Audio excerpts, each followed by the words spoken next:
Bonjour à tous et bienvenue dans ce nouveau numéro de Getting sur TV Africa. Le Mali et la Russie veulent renforcer leur coopération dans le domaine sécuritaire. Ce 27 mars 2024, lors d'un entretien téléphonique entre le président de transition malien, le colonel Assimi Goïta et son homologue russe Vladimir Poutine, ce sujet a été au cœur des échanges.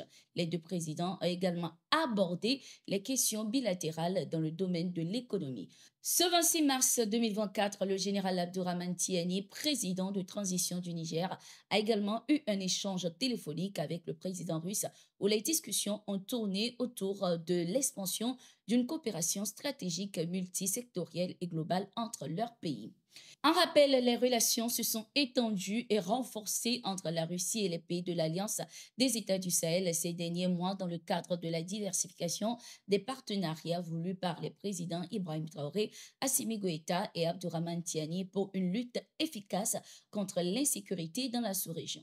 Au Niger, les États-Unis sont enfin prêts à retirer leurs soldats du territoire. C'est ce qui ressort de la rencontre entre le ministre de l'Intérieur, le général Mohamed Toumba, et l'ambassadrice américaine Kathleen Fitzgibbon ce 27 mars 2024. Selon le Conseil national pour la sauvegarde de la patrie, CNSP, la diplomate américaine a annoncé un futur projet pour discuter du désengagement des forces américaines du Niger. Par ailleurs, elle a réitéré l'engagement des États-Unis à soutenir le développement du Niger, notamment à travers l'aide du l'USAID, affirmant la volonté américaine de continuer à travailler aux côtés du Niger. Cette sortie de l'ambassadrice vient de jeter les bases de la prochaine politique américaine au Niger. Après avoir dénoncé son accord militaire avec les États-Unis, le Niger a demandé un plan de retrait des troupes américaines de son territoire. Au Mali, le gouvernement vient d'interdire les activités d'une coalition d'opposants pour des menaces de troubles à l'ordre public. L'annonce a été faite par le gouverneur de la capitale, Abdoulaye Coulibaly.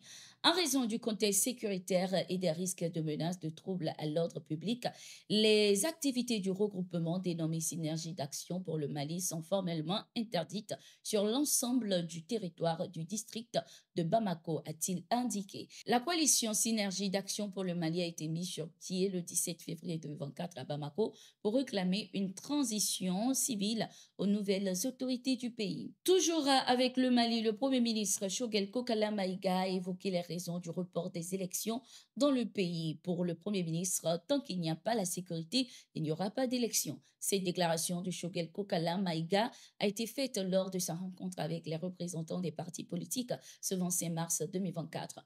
Au cours de ce rendez-vous, le Premier ministre a expliqué les raisons de certains choix et de certaines orientations prises par la transition depuis sa rectification, tout en réitérant la main tendue du gouvernement à l'ensemble de la classe politique conformément à la volonté du chef de l'État. Il a également laissé entendre que jamais dans l'histoire, une nation ne s'est reconstituée à partir des élections, car ce sont des gens déterminés qui assurent la sécurité et après l'ensemble du peuple fait des élections. Quand nous venions après la rectification de la transition le 7 juin 2021, la situation était très claire pour nous.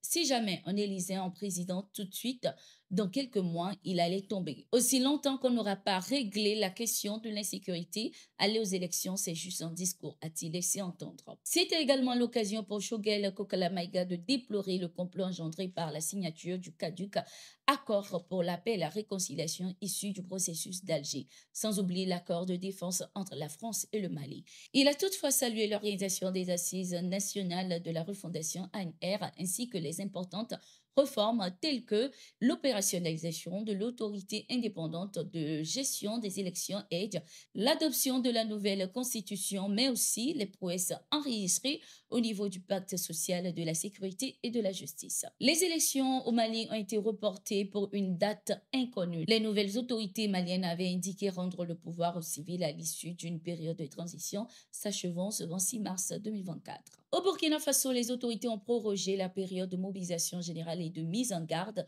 de 12 mois à compter du 19 avril 2024 dans le but de lutter efficacement contre le terrorisme. Selon le gouvernement, cette décision permettra de continuer la mobilisation des ressources, de restaurer la sécurité et assurer la protection des populations et de leurs biens contre la menace et les actions terroristes. La mobilisation générale et de mise en garde décrétée le 19 avril 2023 pour une année s'expire le 19 avril 2024. Nous sommes arrivés à la fin de cette édition de Gatingo. Merci d'être resté avec nous. Nous sommes en continu sur nos différentes plateformes et sur notre site d'information, le www.toutafrica.com.